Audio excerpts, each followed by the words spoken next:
On the legislative front, President Trump has talked a lot about his frustration with the convictions facing him and the legal challenges. Does he feel that you are doing enough as House Republicans to fight against that? And in particular, the Russell Fry bill, did he mention that?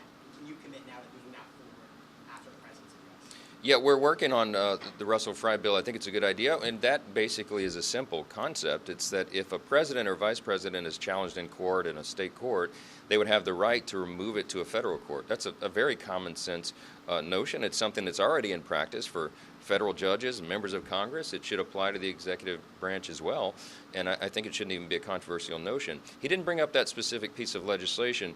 He did talk about his concern about the lawfare that's been waged against him, and we all know it.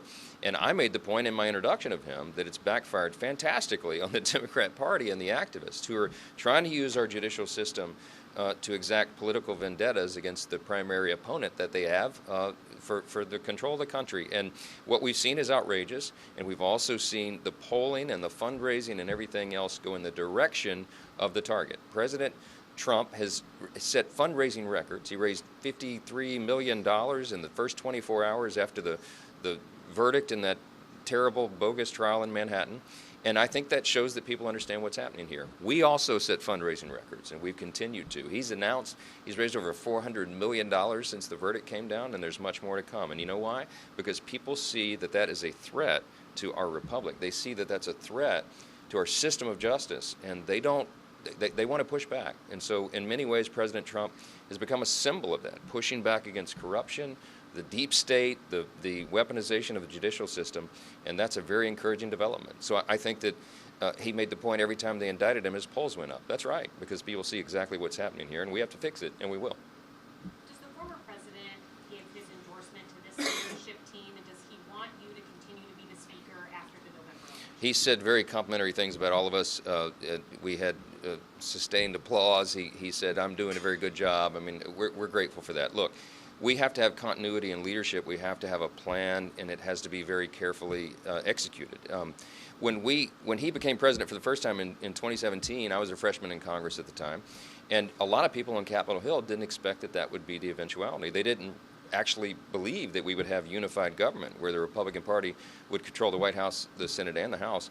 And so we lost a few steps, frankly, in the beginning of that Congress, the 115th Congress, because the plan was not fully prepared and the implementation lagged a little bit. We're not going to make that mistake again. And so what we're doing right now, you never put the cart before the horse, but we have to plan to lead because there's so many problems to fix. And so we're working through that right now. I spend a lot of time talking with President Trump about what happens after the election, and we have to do that. It's our responsibility. I'll be with him again in Mar-a-Lago on Monday. We'll be talking about more of this and some of the races out there.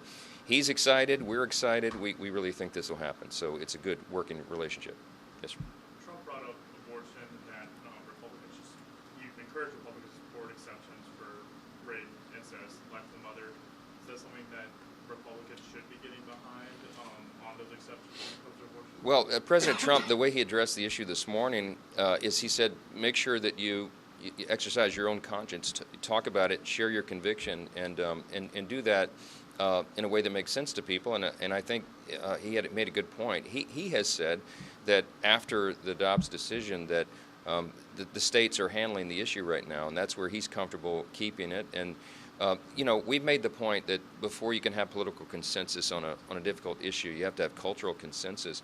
And right now, we just don't have the numbers in Congress to do anything on the federal level, and that's just the reality. I mean, to get 60 votes in the Senate on something would be a great challenge. So we don't sacrifice any core principle. We all believe in the sanctity of human life, and everyone has to go to their districts and explain it in their own way. And President Trump encouraged everyone to do that. I think that's important. Another question?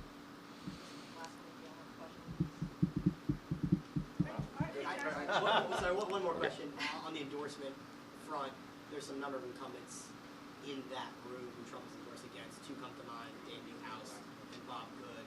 How frustrating is it to see the leader of the party, who you all agree is unified the Republican Party, still taking shots at members who you have to defend?